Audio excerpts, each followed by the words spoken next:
everybody, welcome back.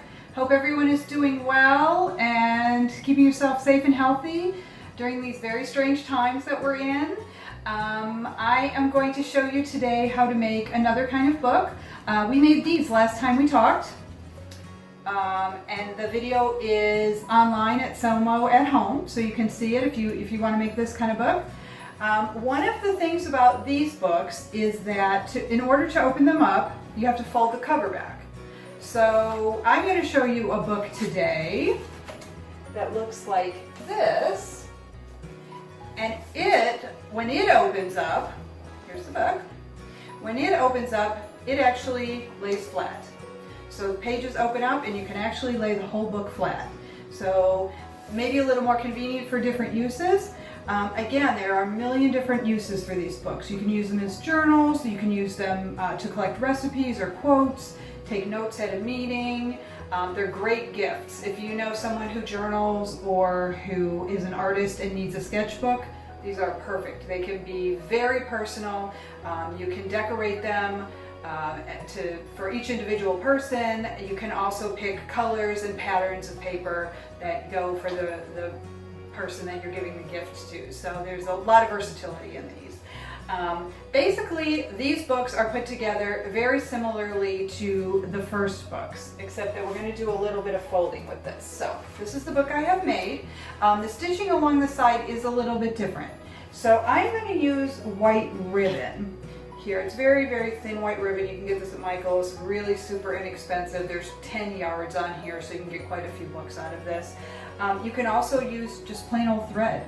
You can use string, you can use twine, you can use anything that you have at home that is string-like. So that gives you a lot of different options. And this book, like the first book, is really bound together in a figure 8. So instead of going through the top, we're going through holes that we're going to punch in the spine of the book. So this is what you will need for this. I used just plain old copy paper for this. You can use fancier paper if you want. You don't have to. If you want a smaller size or a bigger size, you can cut your paper down or get bigger paper. I just did the simplest thing I could. I took plain old copy paper. There's about 10 sheets here, and I folded it in half. That's all I did. Didn't even cut, didn't measure, didn't do anything to change it. It was the easiest way to do this. So there's your middle part. And then I took a piece of paper that was just a little bit bigger than an 8.5 by 11, which is the size of copy paper. I like those big 12 by 12 fancy papers at Michael's, so I just had a 12 by 12 sheet and cut it down to size. You can cut it down by hand, or if you happen to have a paper cutter, you can use these paper cutters. These things are great, and they're also pretty expensive. Michael's, Walmart even has them. You can get them just about anywhere, Target, any place like that. So you have to have a cover, front and back cover page, and you're going to fold that in half as well. And then something fancy to go along the edge. I picked a pattern page, but you can actually even use a solid color if you want a bright yellow book with a blue spine on it. You can just use plain blue paper. So that's simple as well. So this I'm going to fold in half. I haven't done that yet. Just line it up and fold it in half. Okay. And then we're going to take everything and put it together. So your folded copy paper goes in here, fold it up, and then all of this goes in here. So that's your book. So here, if you'll notice, on this one, I made this a little bit smaller, so it has a little frame around it. So it looks really pretty. I have to confess, this was a mistake because I didn't measure properly, and so this was smaller than I needed it, but it worked. So if you ever cut wrong, if you ever have a little slip up like that, don't panic, because there's usually a way that you can kind of adjust a little bit to still use the paper. So even though this looks like it's supposed to be like that, it's a mistake. So anyway, so this is what we have now. We have everything in here, and you'll need 3 holes down the spine. Now I'm going to show you 2 different ways to do this. I happen to have what is called a book cradle, which is this fancy contraption right here. I think one of the most fun parts about doing crafts is all the fun tools you get to buy. And a book cradle is meant for books to sit in it like this. So if you look at this, there's a ridge down the middle. You can go straight through, and that's how you punch the holes. So you lay your book in there, you line everything up so it's even with this, and then you take your needle and you punch holes straight through. Now, I know that not everyone has a book cradle. Most people don't have a book cradle. So we're going to put this aside and we're going to work without a book cradle today. I just want you to know that there is such a thing like that, and if you really get into bookmaking, it is well worth the investment to buy a book cradle. So we have to punch 3 holes in this very center of the book. So you're going to open everything back up. You want everything to be lined up. You're going to open it up. I don't measure. If you would like to measure, that is totally fine.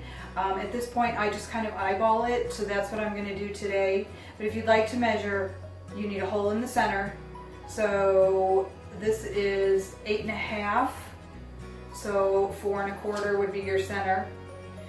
If your book is smaller or larger, you would just find what the center hole is. So we're going to do the center hole first. You can use several things to punch holes. I have a big fat needle like this, and I also have this tool here. All of these things you can get at Michael's, Walmart, Target, in the craft aisle. So you don't have to worry, these aren't really specialized tools. So I have this tool here. It's just got a little grip on it, and it's a very sharp needle. You have to be careful. I've hurt myself more than once with this. So I'm going to use this today, but you absolutely can use just a big fat needle as well. So you want to hold your book with one hand and put it on the table. You'll need something underneath. You can use a magazine underneath just to catch the point of the needle when it comes through. You put your needle in the center and you just kind of wiggle it around like this. And pretty soon it comes through the back. I usually push it pretty far through, wiggle it back and forth a little. If you want your hole a little bigger, just give it a little wiggle around. Okay, and then you need a hole at either side. So here we are in the middle. If you come down to right about here, so you don't want to be right at the end. You want to be, an inch or 2 in from the end of the paper, because you don't want your hole to rip out the side. So we're going to do the same thing. We're just going to put it down and work our needle through like this. Here comes the needle again. We're going to do the same thing on the other side. And you want them to just, you can just kind of eyeball it. So this is about this far apart. So now we're going to be about this far apart here.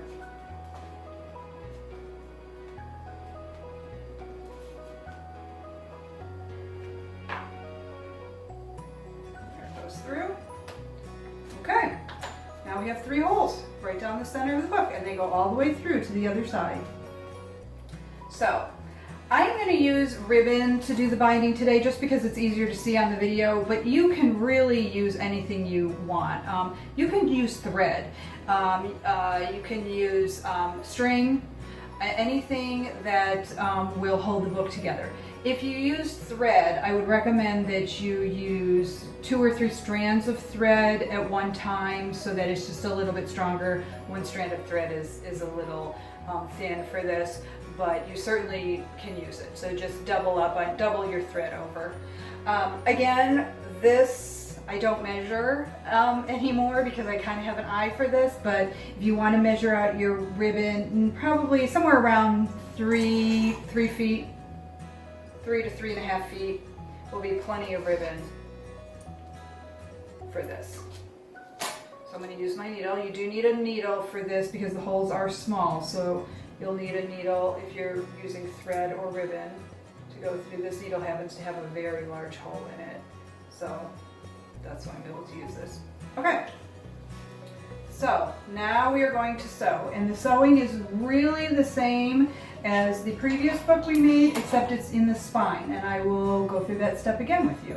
So we're going to start by opening up the book and coming through the hole in the middle. Okay. You're going to pull it through, and you're going to only the tail inside the book. I usually hold the tail down with my thumb like that, just to make sure I don't pull it through. I've done that before many times. And that tail is going to be there, so when you end up in the center again at the end of sewing, you'll have 2 pieces of ribbon to sew together. Okay, so now we're on the outside. So we're going to come down here to the bottom hole, top or bottom, it doesn't matter, either way. And we're going to, if your book if the holes fall out of alignment, just kind of wiggle your needle around, and you will find that hole in the center of the book, or in the end of the book, sorry. And the holes are small, so when you're pulling your ribbon or your thread through and it's a little tough to pull through, just wiggle a little bit and it'll eventually work its way through. Okay, so here my ribbon is twisted. I kind of like the way that looks, so I'm going to leave it twisted like that. You can flatten it out flat, it is totally up to you, but I kind of like the way it looks when it's got a little twist in it. Okay, so now we've got our tail on the inside and we are on the inside with our needle. We are going to come back down through the middle. I'll wiggle that needle a little bit because now it's got 2 threads going through there. Okay. Now we're on the outside again, so we're going to go through this hole here. We're going to wiggle it through.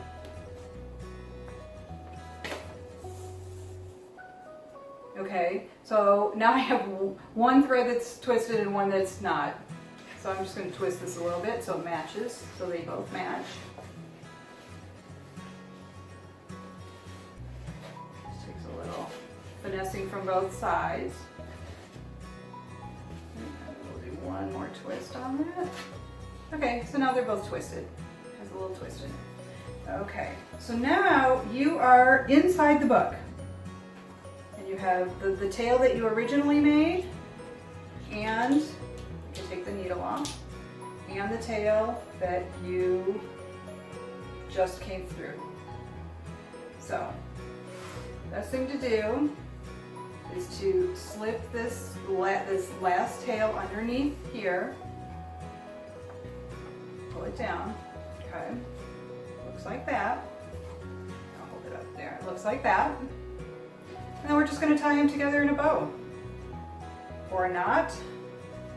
You can, on this one, I'll show you the difference. On this one, I just left 2 little tails. I just thought it looked cute to have 2 little tails. It only shows in the very center of the book where you sewed the book together. All the other pages look like that.